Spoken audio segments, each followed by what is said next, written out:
So my name's Rob. We're going to do a talk today, which is, you'll have seen from the Eventbrite, the title's kind of changed. I'm now calling it Capitalism or Survival. When I first gave this talk, didn't have that same title, but a lot has changed in the last 6 months. And this is a chart that was taken from James Hansen's most recent mail out, talking about where we are in terms of global temperature degrees. You can see the 1.5 line is the dotted red line at the top there. So what we're going to talk about today, we're going to cover a lot of ground, and I've tried to distill these to fit into an hour and a half. We're going to have interactive sessions. We're going to have a breakout at the end where we're going to talk together. And I'm going to really focus on the systemic reasons why climate action has failed and what the stakes are and what we can do about it. And that means that I've left out quite a lot of factors. So, I know very well that there are more things driving the climate crisis than just fossil fuel investment, but it is the major thing driving the climate crisis. I also know that there's a deep history to these issues, and there's lots of historic injustices that need to be addressed, especially in terms of finding the solutions, but they're also beyond the scope of this 1.5 hour talk. And I also want to say, try and make it more interactive, although I'm going to try and make it distilled and clean and clear. If you have any questions at any point, raise your hand, and I will try and grab a hold of the questions as we come through it, rather than doing it all at the end. We'll have some time for that as well at the end. I can't guarantee that I will call on you, just also in case you're jumping ahead to something that we're going to cover in a moment. I probably will say, just leave it for a second and we're going to move on. But if you do have a question, just raise your hand. And the last thing to say is, this talk wasn't designed to make you feel comfortable. So there are going to be moments today, hopefully, if I've got this right, where you will feel uncomfortable. And I want you to sit in those moments, and I want you to experience them, and I want you to experience them together. And we'll get on right to that now. So I believe we are all under a spell. It's a spell of individualism. It's a spell that we didn't create it historically, the generations in this room, but we do perpetuate it all the time. It's a spell that makes us worse people than we would like to be. It's a spell that makes us think that everything we have is private, belongs to us. It's mine, it's my own. No one else has a right to know anything about it. It really applies to all of our stuff, but particularly our money. So what part of this talk is about is making that spell a little bit more visible. So I want you to raise your hands if you would be comfortable right now to tell everyone here in this room how much money you make each month, how much you spend on rent or your mortgage if it's a primary property, how much your house is worth, how much you have in bank accounts, assets, shares, investments, or second hands. Who'd be willing to tell the whole room?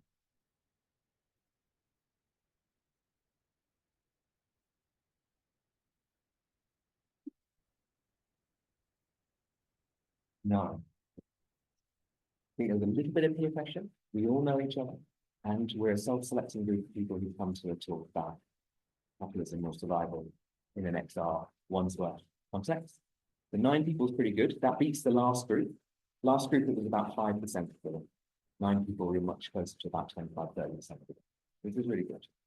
But the fact that it's only 25-30% of them still demonstrates, in a room full of probably many anti-capitalists and anarchists, that this is a spell that's holding us apart, holding us back. In Norway, they've been publishing their data, their income data for a long time. Since 2001, they published their net income, their net assets, and the amount they pay on tax. And as of 2023, Norway has the second lowest gender inequality. UK is 15. So I wanted to bring this up to begin with. We're gonna circle back to this in a little moment. But the first thing I want to talk about is something else. I want to talk about Potosi. Does anyone know where Potosi is? Sorry? You've been there? Oh, great. So Potosi in Bolivia. Potosi is a silver mine in Bolivia. So when the Spanish and Basque colonizers came to Bolivia, they were looking for riches to pay back the loans that they needed for the ships and for the mercenary armies they had, and they also wanted to become rich themselves. So they turned the local population into indentured servants, laborers. They brought in indigenous Peruvian people as well, and also African slaves to mine silver, famously in this mine in Potosi. But the idea of systemically mining for silver, to take it, especially to rip it out of the ground for anyone's personal enrichment, was completely alien to the locals, especially the local indigenous Peruvian communities. Because for them, land and wealth and the harvest and all of that stuff is distributed by kinship. It naturally belongs to everyone. And by their process of distribution, everything everyone creates belongs to everyone, and then it's distributed among them. There's no sense of the private being dominant. In fact, the idea for them was that if you take anything for your personal gain, the devil's going to come after you. And amazing book, I'll talk to you at the end about the books that this part of research. This amazing book called The Devil and Commodity Fetishism by Michael Taussig talks a huge amount about this story and other stories all around the world. But it's a similar feeling to how we feel if we find out someone isn't paying taxes. We feel that, they're kind of stealing from the system, right? But in this system, that's completely the norm. Everything belongs to everyone.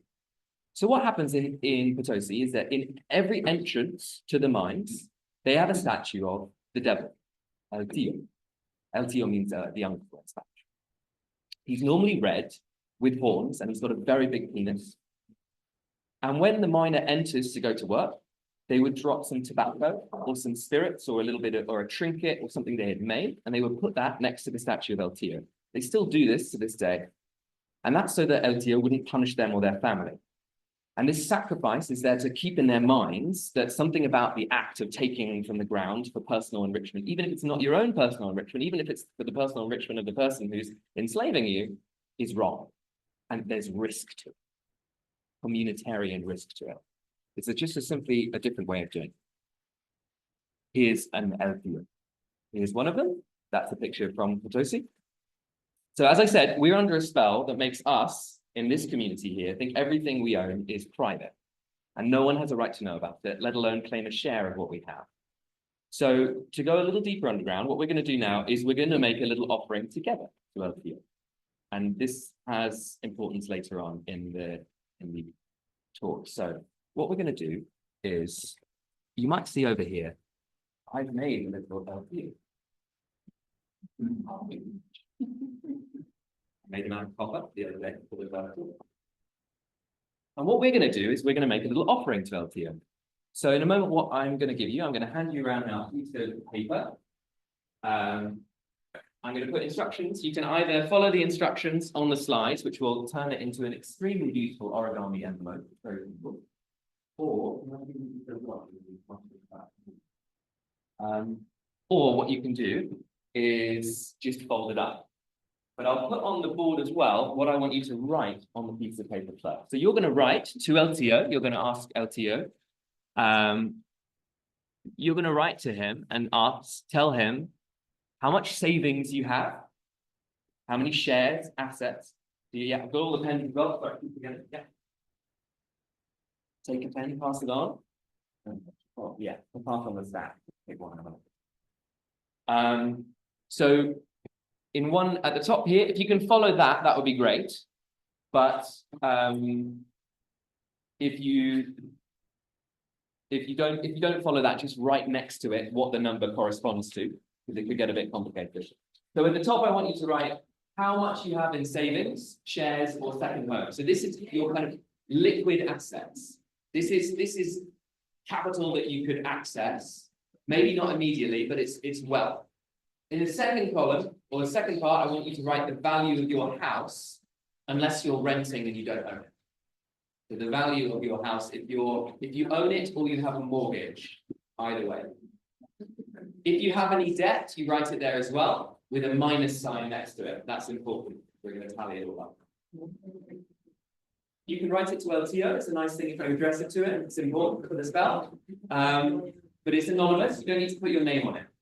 And then I also want you to put your monthly income after tax and your monthly rent or mortgage payment. Your monthly income includes your pension if you're on a pension.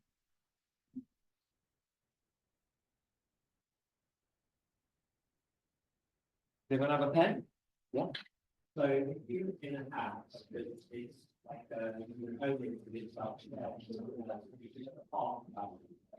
yeah, you could do that if you wanted to do that. If it's someone who you own it together with because you are together as a unit, you probably just put the full name. Yeah.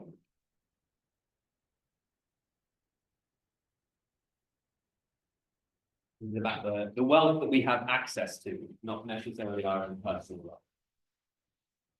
Is anyone still missing a pen?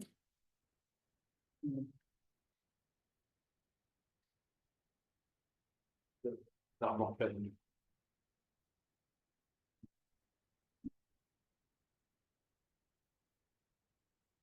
We want the lights on for a second. Will that help? Yeah. It's pretty much. Thanks, Nick. Oh! No, go off.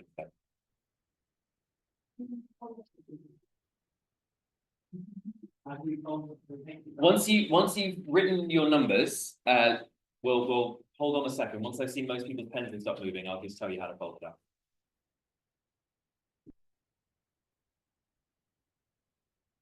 Okay. That will all make a little bit more sense in a moment, but thank you for indulging me. The purpose is exactly what I said. We do live under this spell. I was brought up in it as well. I find it very, very hard to talk about these things. Statistically, Klarna, of all companies, did research a couple of years ago about British people's attitudes to money. And the top 3 things that make us most anxious are talking about money to other people. And they had amazing statistics, I've forgotten them now, but there's one that I think 30% of people have never spoken to their family or their closest friends about their financial situation. It's just something that we don't like to talk about. And it's completely the opposite to a society where everything is believed to be held in common. That's something that's really, really important because it's reinforced through all the structures that we live with today. And it's getting in the way of us taking climate action, which is what we're now going to talk about. So in this next section, I'm going to talk about overshoot and inequality. In a nutshell, we are fucked because of increasing fossil fuel investments. It's increasing year on year, even though we know this is insane. For the last 20 years, the figure has almost stayed the same in terms of year on year annual increase in investment of 15%. That was what it was in 2023, the last year we have figures for it. Total borrowing to oil and gas, 15%. More and more of that money is being used at the moment, it must be said, on dividends and share buybacks, rewarding the shareholders of those companies. But still 7% new increase of investment is being put into new fossil fuel projects. Yeah. That means if they more money, just give it to the shareholder. Yes. That's weird. I won't do anything about that. Yeah. But that's what they're doing. Investment in coal in the coal supply is set to go up by 10% in the next year. So this is even though we know that we can't be accessing all the stuff we have, let alone new stuff, which we'll talk about even more. So why is this happening? It's happening because fossil fuel projects make money and our consumption of energy, transportation, and high-tech goods is increasing. And there's high demand and there's plenty of subsidies and plenty of people who want to invest. So we've seen the graphs and we know that there's a path to 1.5 degrees C and 2 degrees C. You see all those graphs all the time. So surely they must be trying to phase out fossil fuels, right? And the answer is no, they're not at all. And the reason for that is overshoot. So what overshoot is, so how do climate models work? Climate models are a really interesting fiction. Scientists were asked to solve a problem. How could we now get to 1.5 degrees or 2 degrees or 3 degrees. So they created models that would help you get to that answer. And then they went, well, actually, if we find a way of sucking carbon dioxide out of the air, we can get to any temperature we like. All of the models today that talk about 1.5 degree and 2 degree and 3 degrees, all the ones used by the IPCC that are informing the COPs, are all based on the idea of overshoot, the idea that we can put more carbon dioxide into the air based on the idea that we're going to pull it out later. The person who's written a great book on this recently, well, the two people, is Andreas Malm. The most recent book, Overshoot, I absolutely recommend it, highly recommend it. The problem with, there are so many problems with overshoot, but I'm going to give you just 4. First, we don't know whether some of the problems caused by getting up to high levels of CO2 are reversible at all. Second, some issues definitely aren't. So more extreme weather events, sea levels rising, wiping islands off the map and displacing tens of hundreds of people from low-lying cities is completely irreversible. You cannot change that.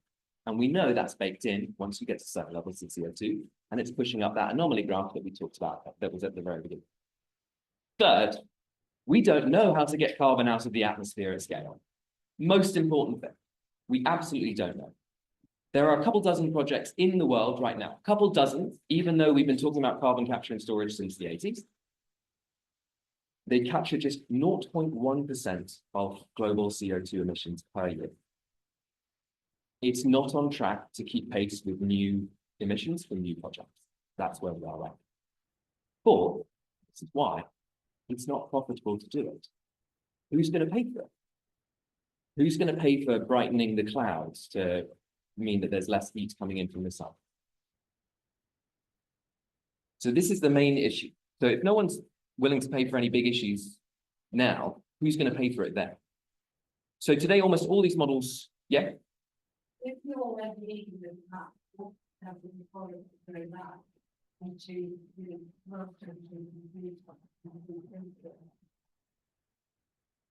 I don't know whether that's true. If we keep investing in fossil fuels at 7% increase every single year, we'll keep putting that much in through fossil fuels.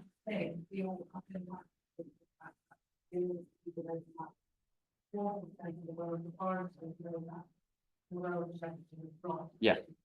Yeah, 100%. If we absolutely, and I completely agree. I think we absolutely all need to be getting people to change their lifestyles and need to be vegan. I'm a vegan, completely agree with that as well. But I mean, again, that's beyond the scope of today, but I completely agree with, yeah.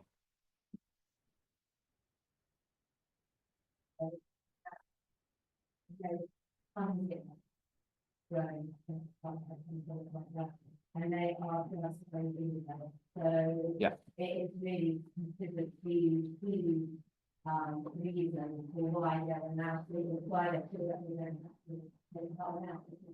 I know that they are relying on technology to do it, and they are absolutely yeah. There's a lot of people. But this is all the money. This is the distribution of tax spending by the oil and gas industry 2008 to 2022. The low carbon capital expenditure, increased carbon capture and storage, that's a little too much. They haven't got the technology. That's the money they're putting in as a proportion of all of the investment. Yeah, good investment. This is share buyback and this is the new project. So that might be great, but they're putting so much more into the new project that I don't know how that's going to be taken up. That's the idea. I agree. They're putting money into it, and lots more money than anyone in this room has. It's a huge, huge, huge amount of money, but it's not enough. It's completely not. No, I'm saying it's not profitable. There is money going in it. There's not enough investment going into it because you can't run it as a private business. Wow. This is what I'm going to talk about later. This is what the whole talk is about. It's not profitable. And again, a really good book, which we'll talk about in the next part, is all about this. The reason for it is the same reason why renewable energy isn't particularly profitable. It makes profit, can make a profit, but it's not as profitable as fossil fuels. And there's a really obvious reason for it, but it's completely misunderstood by most people. The person who's written a great book about this is Brett Christophers, who's just written a book called The Price is Wrong, Why Capitalism Won't Save the Planet. So think of renewables, your solar panel, whatever it is, as an upfront cost. Once you've paid for the panel, every unit of energy after that is free. That's great. It's a really, really cool thing. So the issue though is, if you build a solar farm and then you've paid off your investments, or you're getting there and you've got all these panels out there and this is wonderful. If someone puts a farm next to you, then people aren't going to pay for the energy from you. You've suddenly got much less demand and you've got much more supply, and so the price starts to drop. If someone goes and puts a panel on their own house, they no longer need to plug into you because they don't need the solar farm anymore, the price starts to drop. Now, this is a great thing for communities. It's a terrible thing for investors. Because if you need a huge amount of investment to put up to build your solar farm, and then the price starts to drop, how do you pay back that investment? How do you get investment paying back at 10, 15%, which some oil projects are? The answer is you don't. Most renewable energy projects at the moment pay back 5 or 6. So fossil fuels work completely differently, because fossil fuels are a bit more like Netflix. Everyone needs a subscription to have the access to it, and they have to pay that subscription monthly all the time, rather than you just pay one off and then you get to see all the movies whenever you want, all the time, forever and ever, amen. Every unit of energy requires a capital-intensive process to extract, refine, store, and transport, and it's expensive. The major companies remain in lockstep with each other most of the time. They know that there's supplies that are really hard to get to under the ice, and they all have bought the rights to do them, but they're all kind of dealing with the ones that are a little bit easier. Not as easy as they were back in the late 1800s, but they're a little bit easier. Tar sands, it's very, very difficult by any of our kind of, imagining of it, but they're still doing it.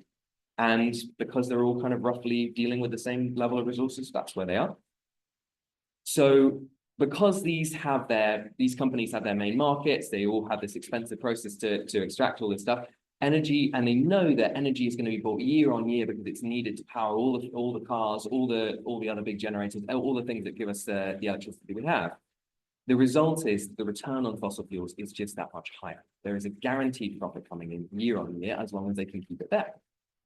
And that's why still you'll see year on year that the amount of money flowing into new fossil fuel projects, especially right now, is still higher than the amount of money in most places going to renewable.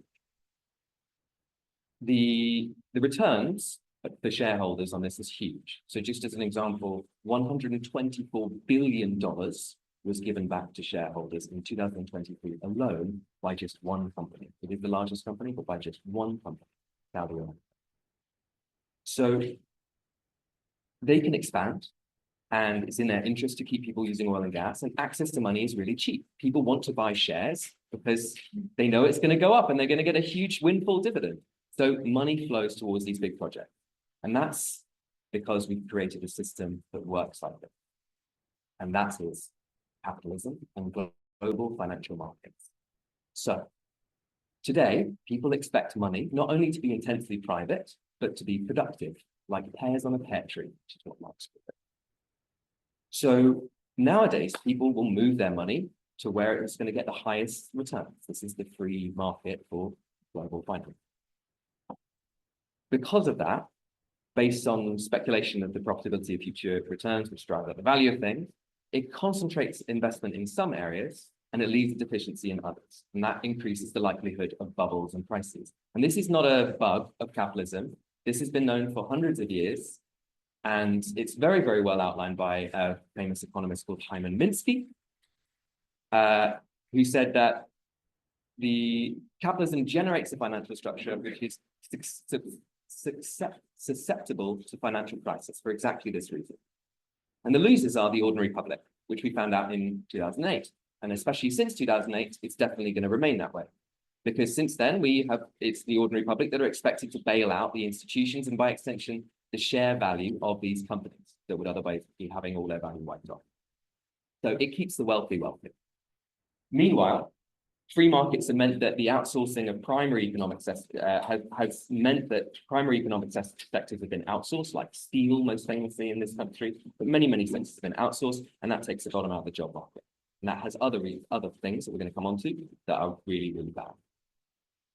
Capital nowadays can just flow to wherever it can get the highest return. There are some checks on it, but 8 out of 10 of the tax havens in the world are run by the UK. Effectively, money can move pretty easily if you know how to do it to places where you're going to get the highest return. And the people who are really interested in capitalism, they're really interested in making money, that's what they do. That's how they make their money. And this is why we keep funding fossil fuels, and to an extent, we all want them to remain profitable. Because the tiniest flutter, as we found out from Liz Truss and Kwasi Kwarteng, can cause a crisis. And that has absolutely hamstrung our political system, and it has done for a really long time. So it's not only fossil fuels potentially killing us, it's also recessions potentially killing us, but there's also something else that makes this even more dangerous, and that is inequality. So the same mechanism that helps those with wealth, the people who already own stuff, to get wealthier, makes inequality a really, really big problem. So what do they do with that wealth? Well, they buy more stuff, more assets, more shares, more property, more things that they can charge rent on, or that subscription fee I was talking about. In other ways, they're extracting more and more surplus value from the labor of the rest of us. The result is that property is concentrated in fewer and fewer hands, and more services require people to pay for them. This is a tendency that Yanis Varoufakis calls techno-feudalism. You may have seen the recent talk about that. The idea is that in feudal times, peasants lived on the land, but they basically didn't own anything. They had to work and pay their landlord, the lord of the land, just to live there. And nowadays, the idea is that we live in a sort of similar situation where if you have an online shop, you basically have to sell with Amazon, otherwise no one's ever going to find your product. You're at a severe disadvantage, but if you sell with Amazon, you pay them 10% on everything. Same with Uber, or same with Airbnb. If you want to Airbnb, it's even a verb now, your house. So there are these dominant platforms. The idea is that more and more of our life is mediated through these huge platforms that hoover up a lot of our money. Amazon Web Services, the entire government is run through Amazon Web Services, so they get, every time you log into HMRC, they get a little paycheck. This is the idea of techno-feudalism. But the key idea is that the wealthy buy more things to keep them wealthy. And you can see this in this graph. So this is from France in 2015, but it's pretty similar across a lot of the rich countries in Europe. Basically, if you're in the bottom decile for income, then most of your wealth is, if you have anything in your bank account, so it's normally not very much. As you get higher up, there's a little bit that comes up in financial assets, your part. As you get towards the sort of middle classes, most of your wealth, your net, kind of what you actually have is in property that you live in. And as you get wealthier and wealthier and wealthier, more of what you have is in shares and bonds and assets.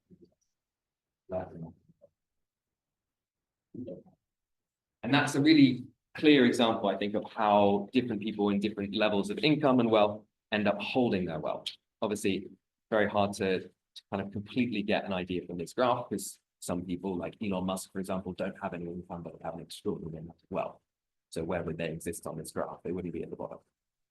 So this is an important problem, because inequality is driving the third major factor of the crisis at the moment, which is the kind of the biggest stakes of what we have here. Right now, because of the situation that we're in, more and more wealth is channeled into fewer and fewer hands. Without progressive taxation, other measures targeting some of these excessive profits that are made, for example, by these oil companies, what you have is you have a situation where people are seeing their general standard of living declining, but at the same time, they're seeing this extreme wealth. They're hearing figures like one company giving away $124 billion in share buyback. And they're going, well, all I see is in the newspaper that the NHS is underfunded. I know that people are having a really shit time. I'm having a really shit time. So you create quite an interesting political environment where they go, well, why is this money not trickling down? Why is this money not trickling across, however you want to think of it trickling? Where is it going? And this creates a really big issue, which we're going to talk about in the next section. This is wealth inequality in the United Kingdom, by the way.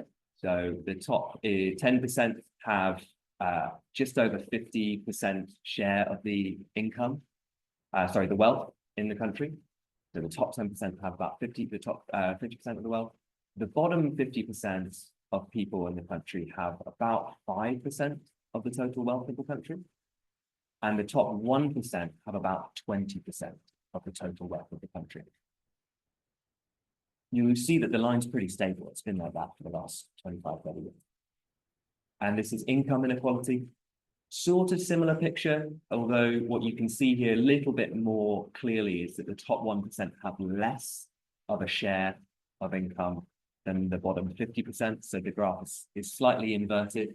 I mean, that's still a huge amount of money for just the 1%. 1% still have about 14, 13% of the income share. The bottom 50% have around 20% of the income share.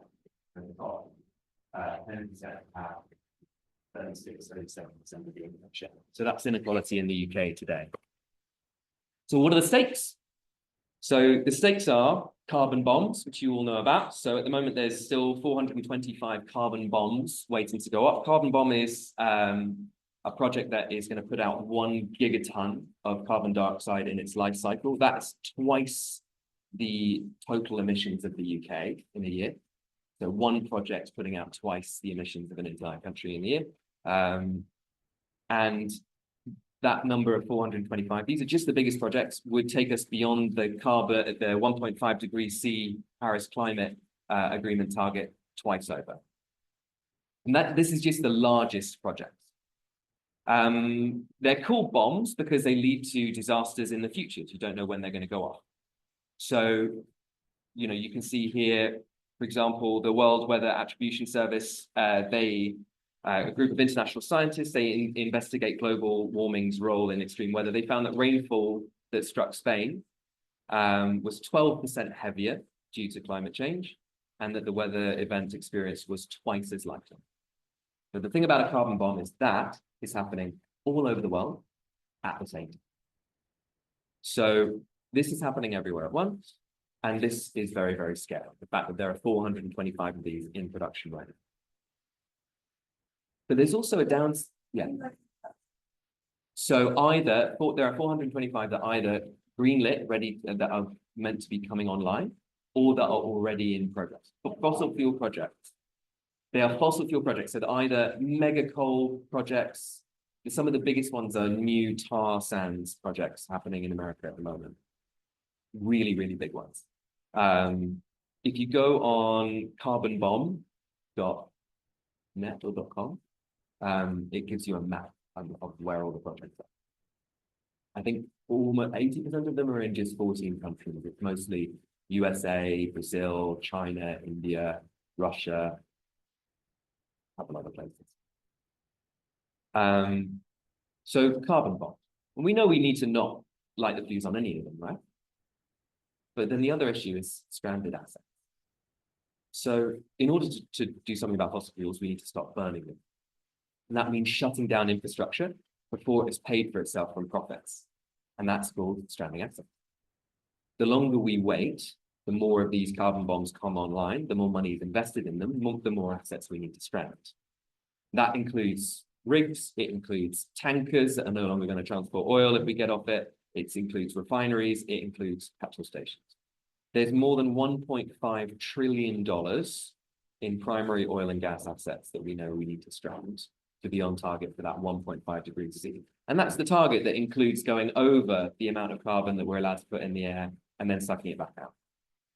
So even if we really, think that we're going to suck it all out of the air, we still need to turn off all these projects yesterday.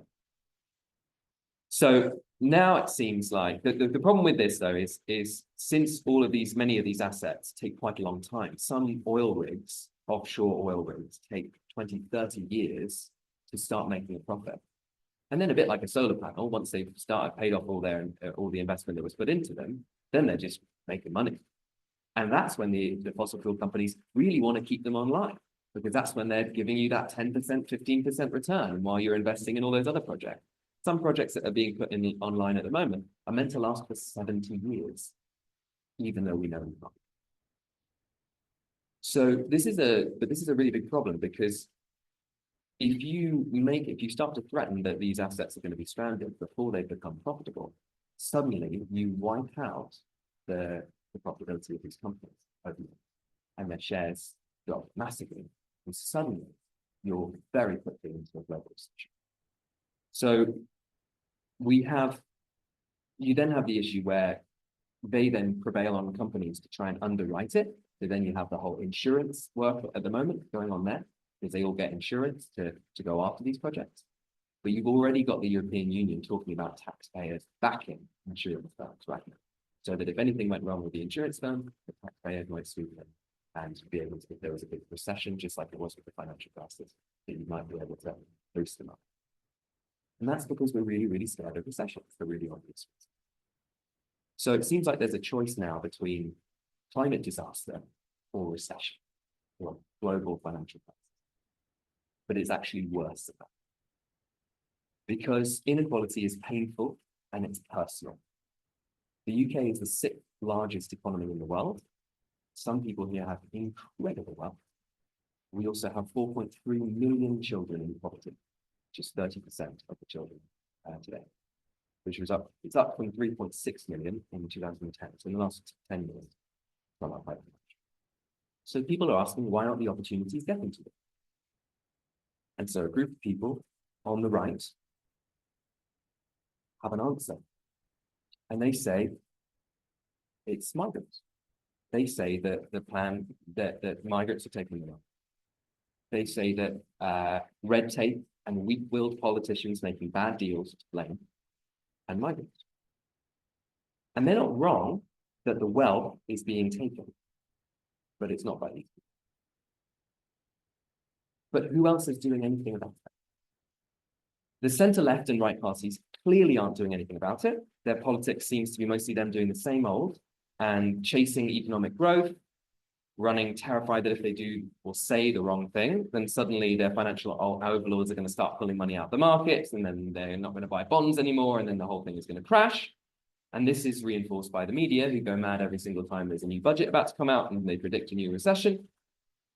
But this talk is not about left and right. This is about economic heaven and hell, as you know from the imagery here. But why are the populists like Trump so attractive is because regardless of their policies, they seem to want to do something about the economic hell. They seem to care about what people are actually experiencing, and they don't seem to care about the consequences of doing really bold things that might upset financial markets. And this, for obvious reasons, if you're living without very much, makes you feel quite excited. When you see everyone else doing really well and you're not doing very well, you suddenly go, this makes you feel quite excited. And it's completely valid.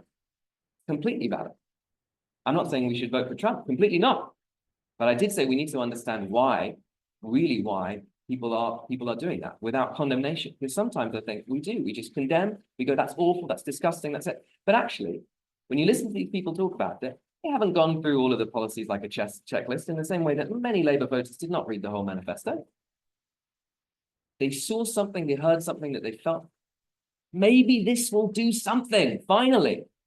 And they got behind it. And the danger, though, is what happens when you get behind it and when you start adding more and more fuel to that engine is a little bit like investing in something that can go really, really horribly wrong. And it will, because the populist plan won't work. The far-right populist plan can't work because they believe in the sanctity of private property and profit-making, which is the definition, the Wikipedia definition of capitalism. And it's this which is driving that inequality pump and fueling climate catastrophe. They think and convince people that climate action is a waste of money because it doesn't drive a profit. And they're right that it doesn't drive the same level of profit as fossil fuels. They're not wrong. They are telling a very, very big lie made up of a very, very small truth. That's why it's so effective. They believe the issue is how capitalism is being held back. But if what we need to avoid climate chaos and to give people better services naturally doesn't generate as high profits as fossil fuels or big companies buying up more of what we own to charge us a subscription just to live, this is going in exactly the wrong direction. And whether their short-term policies upset the markets and make people very, very excited, in a few years, it will almost certainly get much worse. But it's even worse than that, because as countries start protecting certain industries and imposing tariffs on other nations, and financial and trade relations become more asymmetrical, which is what Trump is doing all the time, they become more fragile and tense. Power blocks start forming, which they already are, between trading partners, and the weakest countries always, the ones with the least bargaining power, always get the worst deals. So that's global justice for you. While the people who do best are those who have the money to invest. And it was the same around the time of the World War. So while avoiding recession by heading towards climate disaster, we might also be stumbling towards global conflict. And that would have been harder to say a year ago, but it doesn't feel hard to say now. And that should be scary. Why does no one seem to be able to change anything? Two reasons.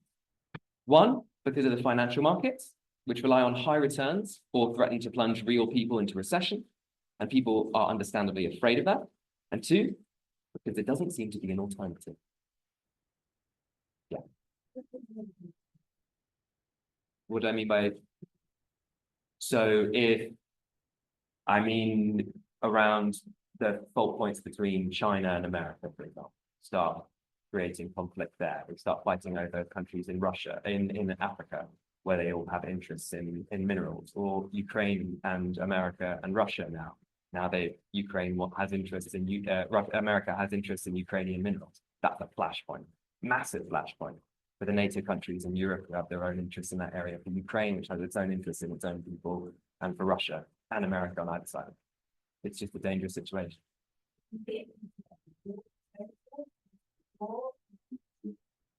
I see the issue with it is it goes back to Keynes. So back in 1919, and Keynes wrote The Economic Consequences of the Peace, he basically, the idea was if countries are trading with each other as symmetrically as possible, getting as much out of it as they are putting into it, but it being able to benefit lots of people by giving them access to things they otherwise wouldn't have, then you have an ideal situation where peace is in everyone's interest to keep that trade going on for your domestic population because it benefits everyone. As soon as you start creating protectionist blocks where you start going, no, we're going to try and make all of it inland. We're going to try and make all of it in America. And we're going to take Greenland to make it here as well. We're going to do this. And then Europe says, well, we're going to have our own army and do all that kind of stuff. Regardless of what you think about each of those policies on a kind of separate form, what you're going back to is an interesting political situation that is more close to 1913 than it is to 1970. And that's an interesting situation to be in, which is not, again, the kind of history tells us that when you have these big changes, there's normally conflict along the fault line, almost all of them.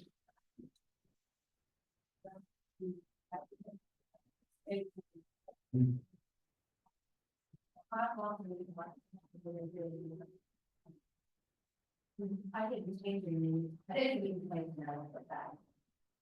No. No. That sort of so we can't see whether that it might end up doing something. I don't think that no. Okay. I just would say that it would increase the likelihood of it. Yeah. As we all kind of come back into ourselves and we do that. And at the same time, what you're also doing is you're creating a politics where we're putting up the gates and we're saying these people shouldn't be allowed in, those people should be allowed in, and we're starting to create that kind of politics. I think it's worse. Like I'm from France, obviously, and we've seen a lot of fascism in France, in Germany, in Italy, and you know, like Europe has brought some sort of stability. Like I mean, the UN brought some stability in Europe, and that can go away. I don't think we should take it for granted. And we know it, you know, we have Brexit here. So. No, I think but that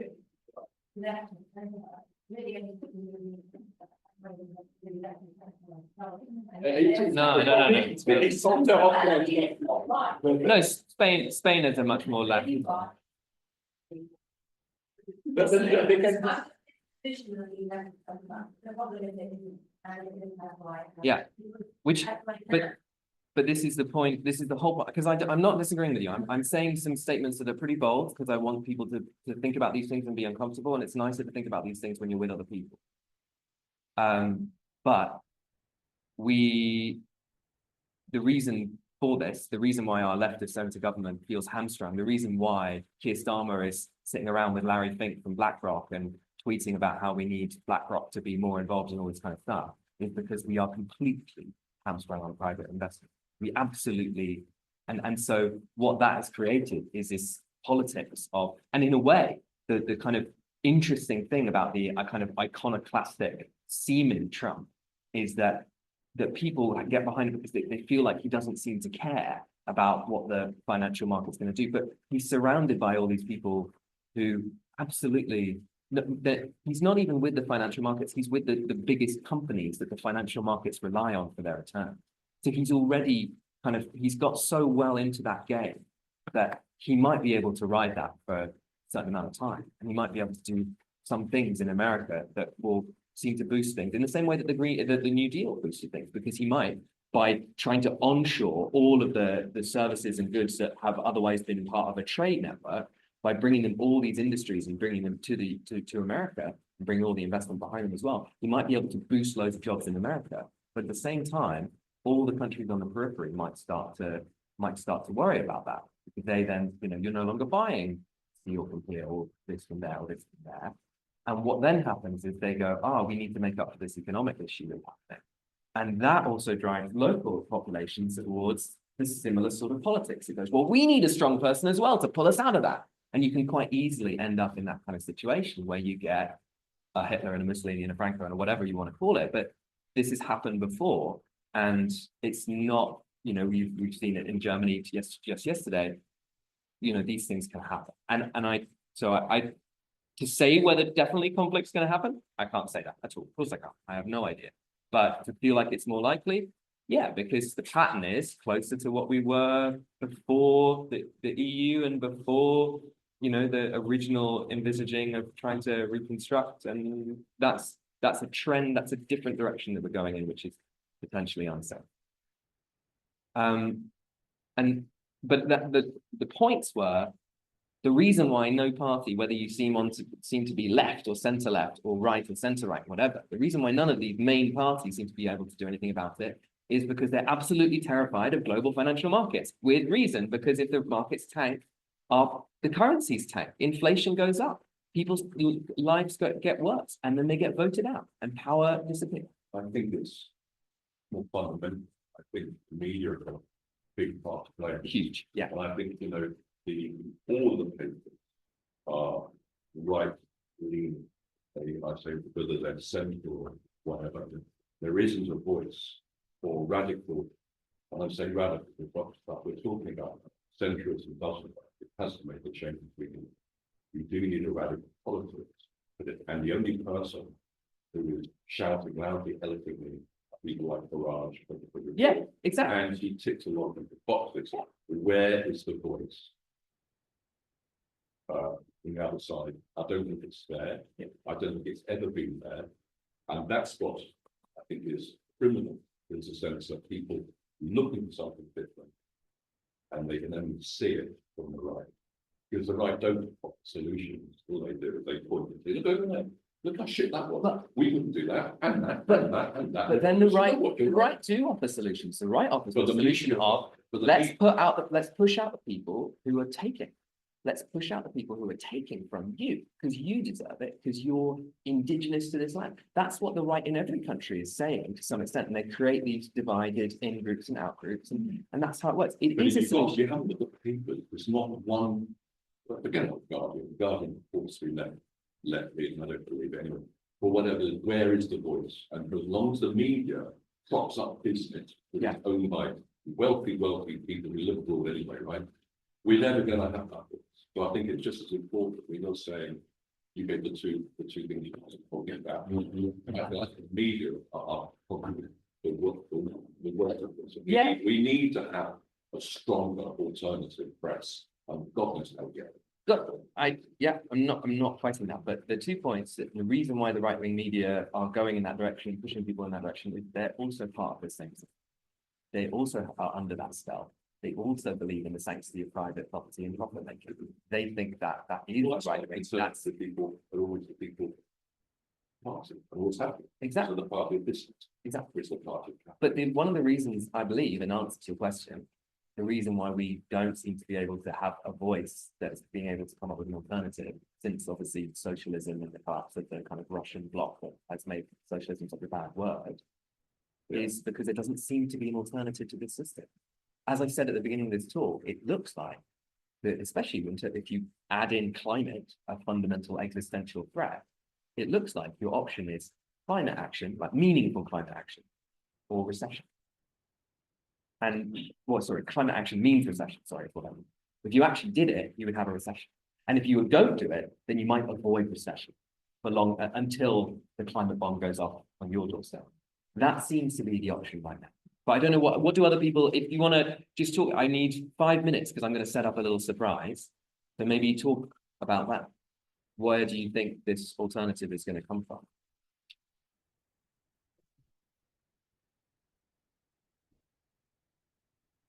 Think about like waves, like big one, we want to think about like institutions. They're not built in nights, which you really don't know they're happening overnight. And you can see people very much the way because as you just explained, they really need to be left on. There is no solution that we have seen. It's yeah, real. There should be another grassroots. There should be a party. There should be there should be people coming through and creating an alternative. Well, but that one was get crushed. Nobody we did it before. I mean, there was no way this one from getting was going to get crushed. And we watched because there were people, you know, people in power, they have money. They really need to start. There are some great people out there, you know, who just need to get more out. People like Jordan Mondio, you know, I think it's wonderful man. What can George do? Well, What can George well, do? if he can't do anything, he speaks well, he's learned every long question time. If he can't get a voice and can't get people, then that's a worrying thing. How do we? Because there's no money to promote it. Yeah.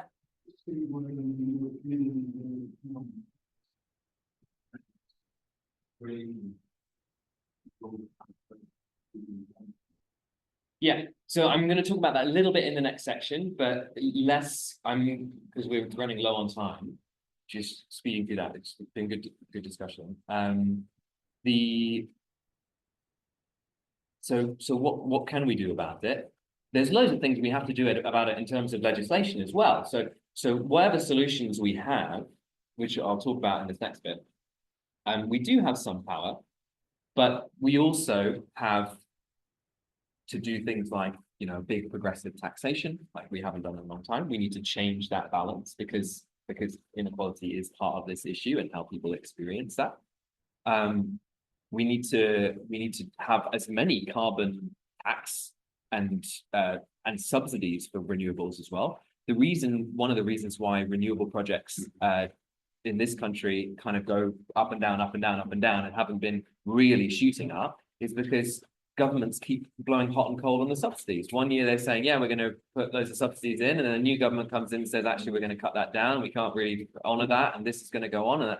And so investors go, hey, I don't know what's going to happen here. The subsidies were giving them guarantees, and once the guarantees go, then the money dries up. And that's happening all around the world. Nigel Farage, for example, wants to rip up wind. You know, he wants to kill all subsidies for onshore wind because he thinks it's a waste of time, wasting money. He's, again, not the most profitable thing for the UK to be spending its money on. It doesn't get the highest return on it. And to that extent, he's not wrong. Again, it's the idea of telling a giant lie with these tiny little truths. But the answer is we actually need to do all of those things. Yeah. Are there any subsidies for fossil fuel work? Fossil fuel industries that is sometimes from Yeah, that's true. So it comes in lots of different forms. Sorry, Ben, have you sent it? Great. Great. It comes in lots of different forms, but it's everything from just tax breaks. So one of the easiest subsidies is just to say, well, if you're going to open up your new North Sea oil project, then you won't have to pay tax on the profits until you've paid back the investment in full. And then at that point, that just, you know, makes their balance sheet look much nicer, and then it makes them able to pay back the investment much quicker, and then it turns it into a cash cow much quicker. That happens a whole lot. But there's loads of different ways in which The externality is the pollution, which is a huge substitute. We accept all the pollution. Yeah. When you get the road goes there. I'm gonna rattle on to this though, because We find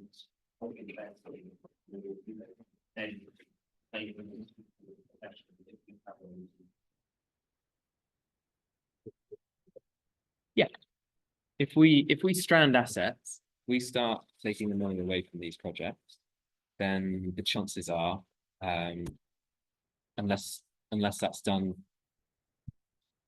in a very, very sensitive way, it will trigger an absolute massive crisis. Or it needs to be done in a way which you come at it in lots of directions. And this is where you need a left that is incredibly strong, that can say, hey, no, we're going to ask you to wind down now. You've got to tell that to your investors. And we're going to put in caps now that say your investors can't just wipe you out overnight, searching for the next profit, because then you've got companies that suddenly just go bankrupt and leave loads of stuff around. But you can do that. These are financial markets that you can wade into them as a government and say, I'm sorry, but you need to, instead of threatening to run away, which is what a lot of these companies are going to do, they would just threaten to run away. You say, no, I'm sorry, you have to stay in the country that you've been flagged in now, and that's where you're going to pay your taxes, and that's how this is going to run. But to do that, you need politicians who are incredibly powerful and incredibly strong. You need a massive movement, a new movement behind them that actually understands the economics of this, which is what this talk is trying to begin to ignite. That's my whole purpose at the moment, is the climate narrative that in 2018, 2017, 2019, was about going, listen to the science, we've got to understand climate change, has to move to go, listen to the economics.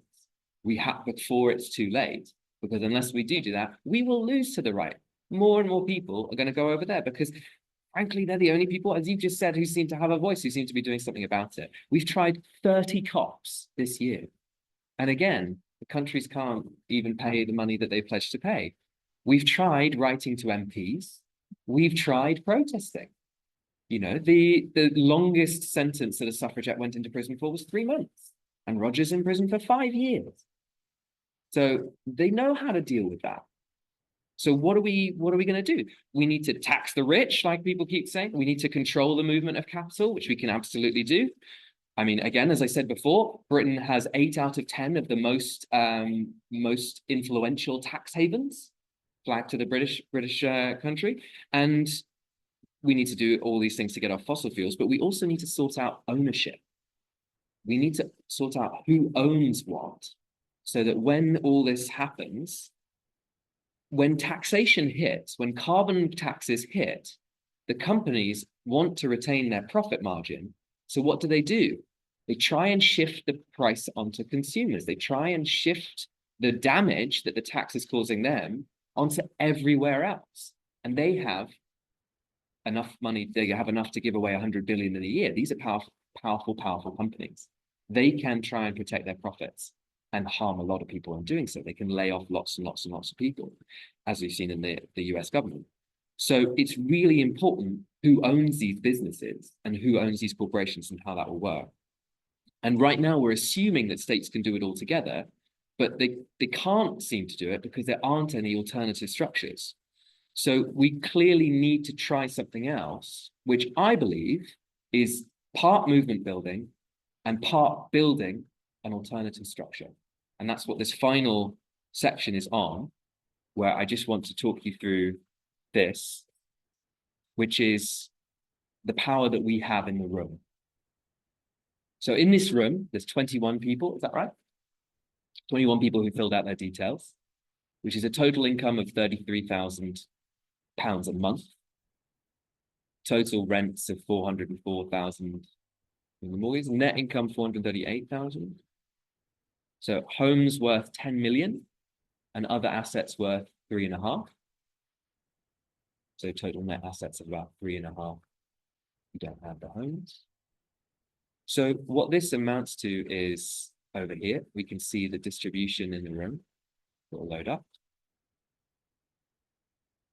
So at the bottom, you see wealth. You see a few people have the majority of the wealth.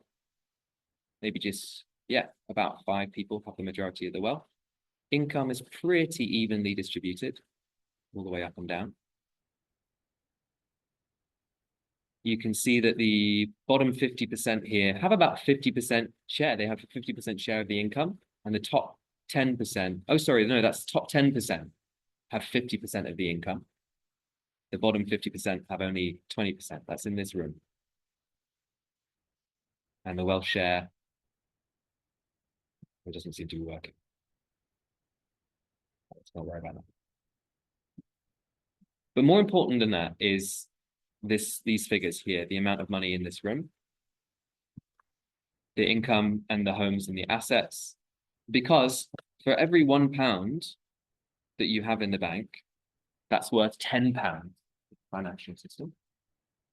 There's a fractional reserve lending.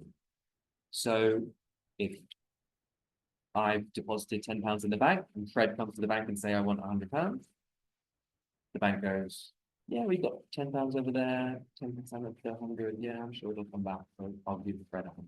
And in that moment, it's not lending a pen, not one thing onto another person. The other person still has £10, and now the bank has created one. So this is happening all the time, every single time a loan is generated. Every single time a fossil fuel company wants tens and tens and tens and tens of billions of pounds to start a new project, or hundreds of billions, this money is created from people's deposits. Reserve lending. Credit unions work in a similar way, but they don't have the same power. So a credit union is one-to-one. So a credit union can only give you £10 if someone else has deposited £10.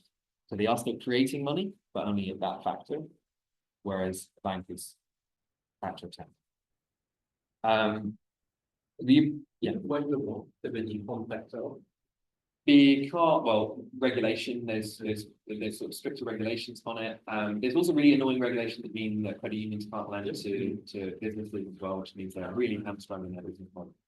But yeah, banks are allowed to do it because of how the whole regulation. They also have to have a certain amount of capital in the background as well to kind of back it all up. That's the idea. But yeah, 100%.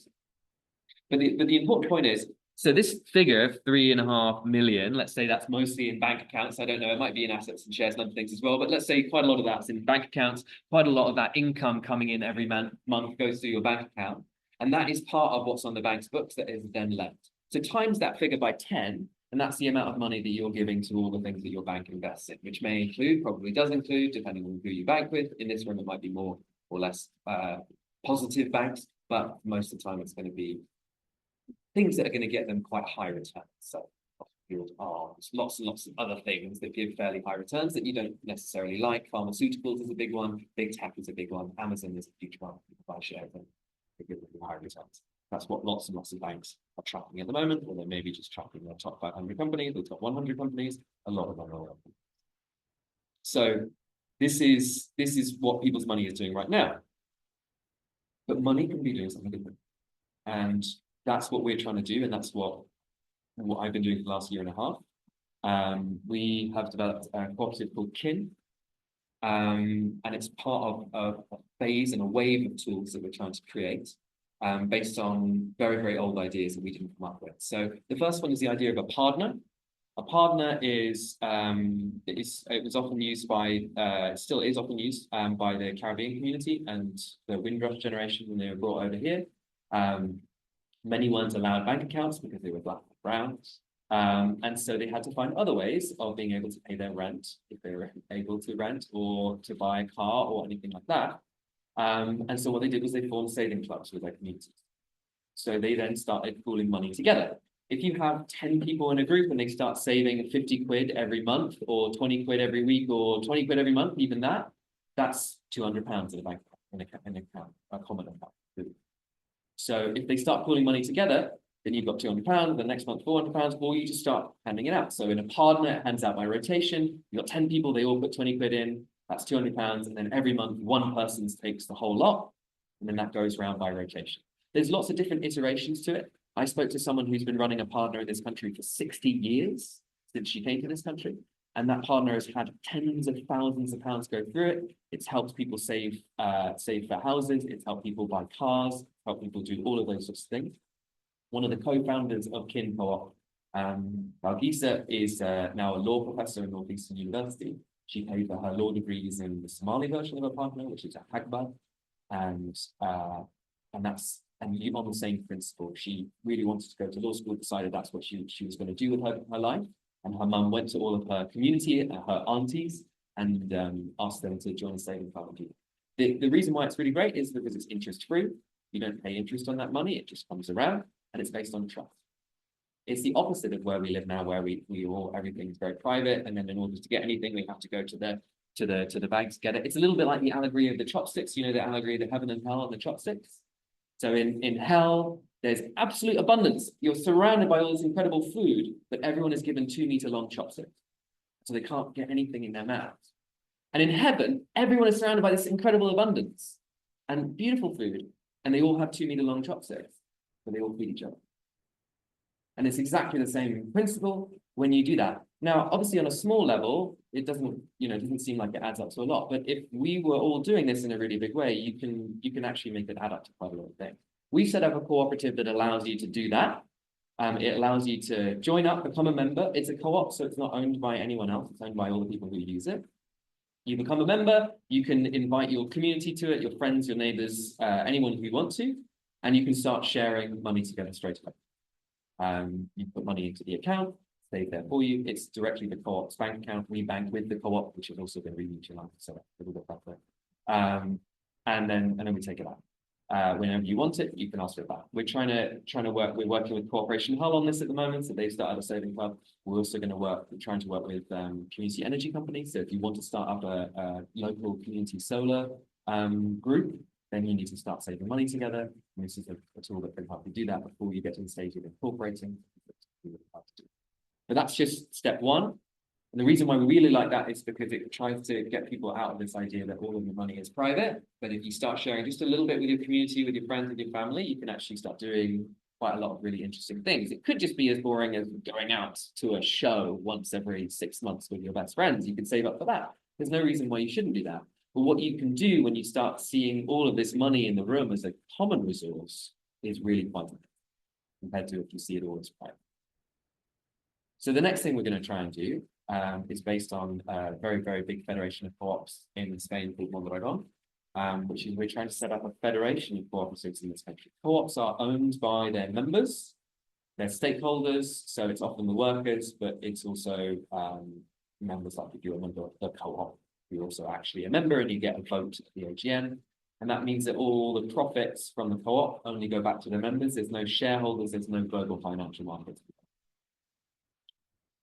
This is also an issue because co-ops, although it's a really nice business model and we wish they would take over the world because it would be great. And they've been talked about like Kim Stanley Robinson and George Monbiot talked about them in the last book as well. They're a bit like solar farms. They don't generate as high returns for investors because they're not set up to generate high returns for investors.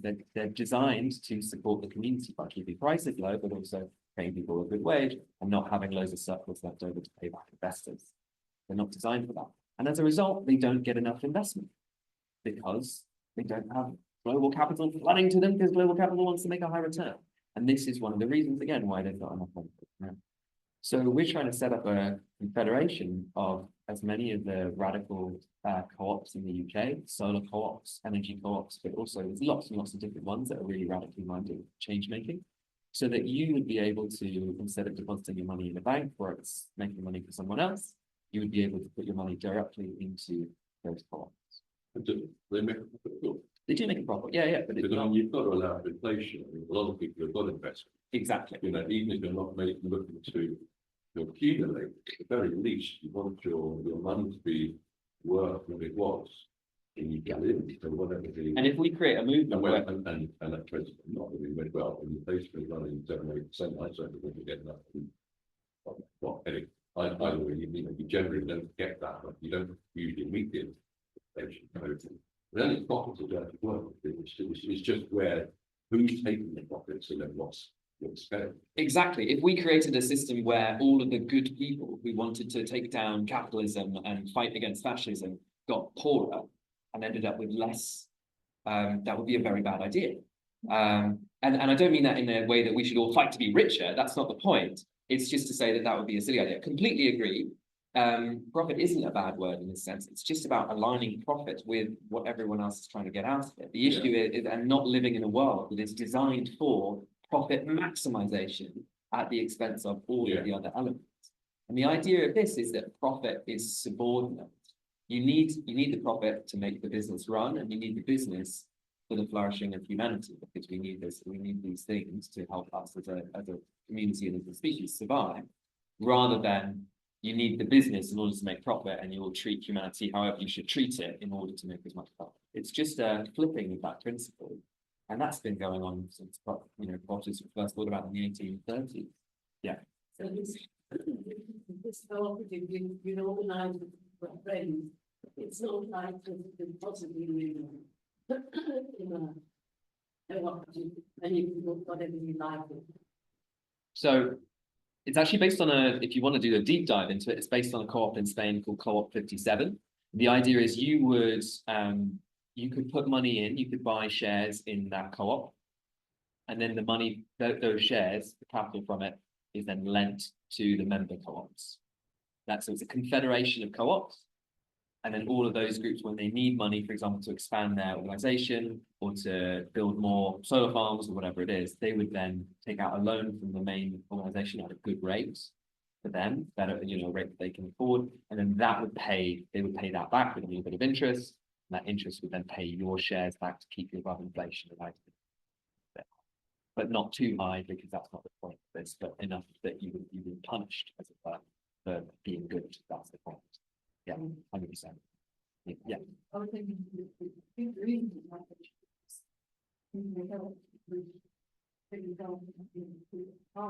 yeah. But you're talking about financial. Money. No, Cooperatives UK is not a union of not an economic union of co-ops. What I'm talking about is an economic union. So co-ops, when co-ops work all together, it's a little bit like a large company becoming a monopoly without having all the monopoly issues, because you're responding to your communities. But you get all the same value of being able to go, well, why do we all need our own computer system that's really fancy, and we have all, we could just share those things. We could all share a same payroll system. So you have all the kind of economies of scale when you start working together. Cooperatives UK is designed to help co-ops. I was on the phone with them this morning. They help co-ops set up. They help co-ops with business training and how to run and all that kind of stuff. But they don't go further. So you don't have to combine resources. Whereas what we're talking about is cooperatives actively pooling some of their money together, a little bit like kin, treating it like a saving club, and then the public basically investing in that money. So as they grow, if they do better, then that pays back the investor. The idea is that the theory of change behind this is fairly simple. If you can create a movement of good people, enough people who want to do this, and there's £3.5 million in the room, and this is only a room of 21 people, you can imagine how many rooms like that there are in the UK. You actually can start, even if just 10% of that, not even 5% of that, started going into supporting an organization that's helping the cooperative movement build, you could actually start to change it. And for every 5% that you're pulling out, you're taking out 10 times that amount from the fractional reserve lending. So you're actually doing severe damage to the system that relies on your deposits, and at the same time investing that money in cooperatives. If you can do that at the same time as building a giant movement that can camp out in offices and say, we need a solar farm, stop saying that we can't have it on a car park, that's a really stupid thing, which seems to be happening right now, that can fight for all of that stuff on the communities all around, because they understand what's in the way is a financial system. That can happen, and it can start building and join with the democracy movement and start being an alternative that then leaders can point to, a little bit like when Karl Marx was writing and was pointing to the Paris Commune and was pointing to cooperatives at the time. He was able to point to those things, Marx and Engels were able to point to those things and say, actually, we have models for how else we could organize. At the moment, we don't have those models, and we're trying desperately to create those models. In 2025, it's a bit more financial than it is. But when Marx talks about the means of production, he means money. He means capital, financial capital, because you can't build a factory without it. And that's what we're trying to create access to. And it's all cooperative. Kin is a not-for-profit, doesn't make a surplus as well. So it's all run by the people and owned by the people who do it. And we need as many of these as possible, and we need a movement at the same time to do it. And that's where I wanted to get to today. And then I wanted to give you 10, 15 minutes to break out into little groups.